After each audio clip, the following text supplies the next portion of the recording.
Salam dan selamat siang untuk kita semuanya. Perkenalkan, nama saya Mariantina Kakak, NPM 066. Di sini saya akan menjelaskan tentang ekonomi Indonesia, yaitu jelaskan arah kebijakan fiskal adalah Purbaya Yudhi Sadewa, berfokus pada menjaga stabilitas APBN yang sehat sambil mempercepat pertumbuhan ekonomi melalui transformasi struktural, terutama di tahun transisi 2025 dan 2026. Dengan target penurunan kemiskinan ekstrem, penguatan ketahanan pangan dan energi, hilirisasi digitalisasi dan ekonomi hijau, serta menjaga disiplin fiskal dengan keseimbangan belanja produktif dan kehati-hatian fiskal. Tujuannya adalah menciptakan APBN yang kredibel sebagai jangkar stabilitas dan motor pembangunan menuju kemandirian ekonomi. Dan di sini ada beberapa faktor tentang pilar utama kebijakan fiskal saat ini.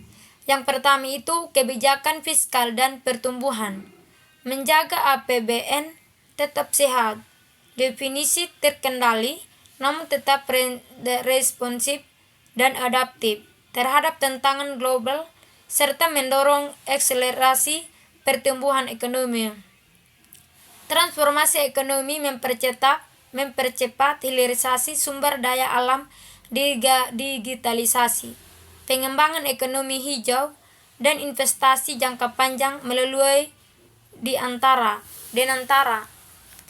Kemudian pengentasan kemiskinan dan kesejahteraan. Menurunkan kemiskinan ekstrem ke 0%, mengurangi pengangguran, dan menjaga pemerataan indeks Gini rendah. Kemudian di sini juga saya akan menjelaskan tentang analisislah potensi dampak positif dan negatif adalah dampak positif berupa stabilitas ekonomi makro jangka panjang, kredibilitas fiskal, dan peningkatan investasi swasta, namun juga dapat menimbulkan dampak negatif jangka pendek, seperti perlambatan pertumbuhan ekonomi dan peningkatan pengangguran jika tidak diimplementasikan secara tepat. Dan di sini ada beberapa langkah tentang dampak positif disiplin fiskal. Yang pertama, stabilitas ekonomi makro. Disiplin fiskal yang melibatkan pengelolaan penerimaan dan belanja negara secara hati-hati merupakan fondasi utama dalam menjaga stabilitas ekonomi. Ini membantu mengendalikan inflasi dan memperbaiki keseimbangan anggaran. Kemudian yang kedua, kredibilitas dan kepercayaan investor.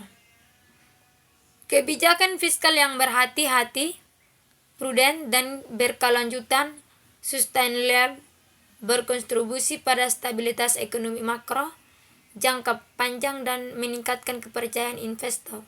Tahap kemampuan pemerintah untuk mengelola utang dan risikonya.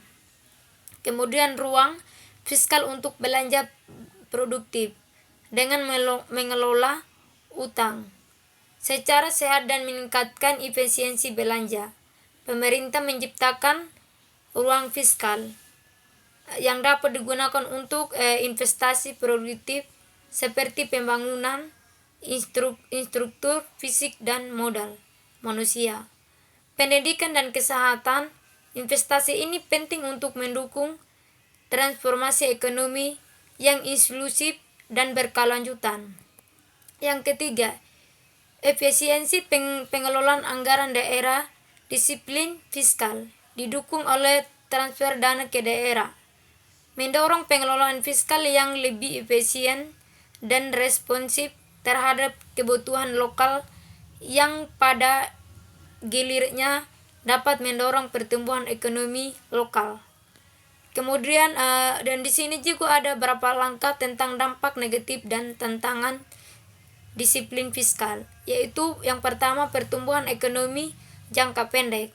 Kebijakan fiskal kontraktif seperti pengurangan pengeluaran pemerintah atau peningkatan pajak.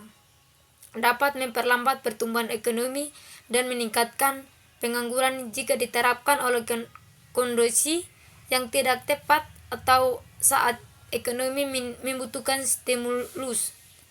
Dan kedua, penurunan daya beli. Masyarakat peningkatan penerimaan pajak dapat menyebabkan penurunan pendapatan disposable siap dibelanjakan masyarakat yang kemudian akan diikuti oleh penurunan kemampuan konsumsi rumah tangga dan berdampak negatif pada PDB. Yang ketiga, risiko implementasi keberhasilan kebijakan fiskal tidak hanya bergantung pada alokasi anggaran, tetapi juga pada kualitas implementasi tantangan seperti korupsi, kesenjangan kapasitas pemerintah daerah, dan pengawasan yang lemah dapat menghambat dampak positifnya. Kemudian yang keempat, mengurangi fleksibilitas respons krisis. Penekanan yang terlalu kaku pada disiplin fiskal dapat mengurangi fleksibilitas pemerintah untuk menerapkan stimulus fiskal yang diperlukan dalam menghadapi krisis ekonomi tak terduga yang dapat menghambat upaya stabilitas ekonomi. Yang ketiga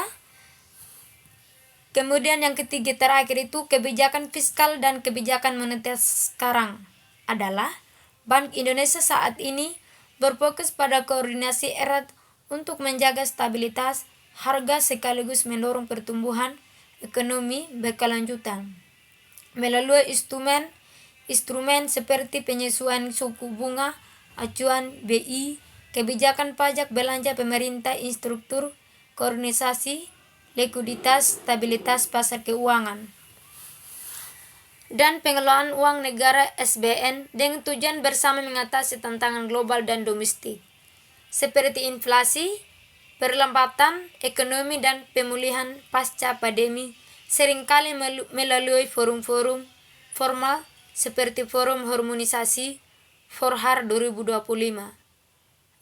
Bentuknya itu bentuk sinergi yang terlihat saat ini.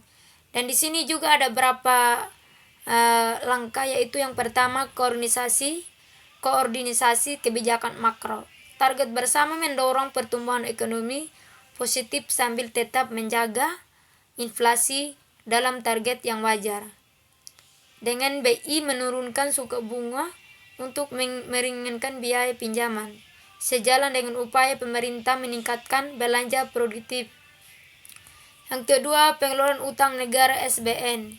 Debit Swift Bank Indonesia membeli surat berharga negara SBN dari pasar sekunder melalui mekanisme debit Swift pertukaran SBN jatuh tempo dengan SBN baru bertenor lebih panjang untuk mendukung operasi moneter BI sekaligus menjaga keseimbangan fiskal pemerintah.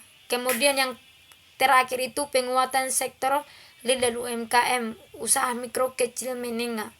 Fiskal pemerintah melalui APBN memberikan insentif dan subsidi, misalnya subsidi energi, program perumahan, untuk mendorong daya beli dan aktivitas ekonomi. Instrumen sinergi. Yang pertama juga itu kebijakan fiskal pemerintah APBN, belanja pemerintah, pajak utang untuk mempengaruhi pemerintahan agregat dan alokasi sumber daya. Yang terakhir itu kebijakan moneter Bank Indonesia, suku bunga acuan BI, rate, giro, wajib minimum, operasi pasar terbuka, serta kebijakan makro prudensial untuk mengendalikan jumlah uang beredar dan inflasi. Hanya itu saja yang saya sampaikan. Jika kalau ada kata-kata yang salah dan tidak menyenangkan, mohon maaf untuk dimaklumi. Sekian dan terima kasih.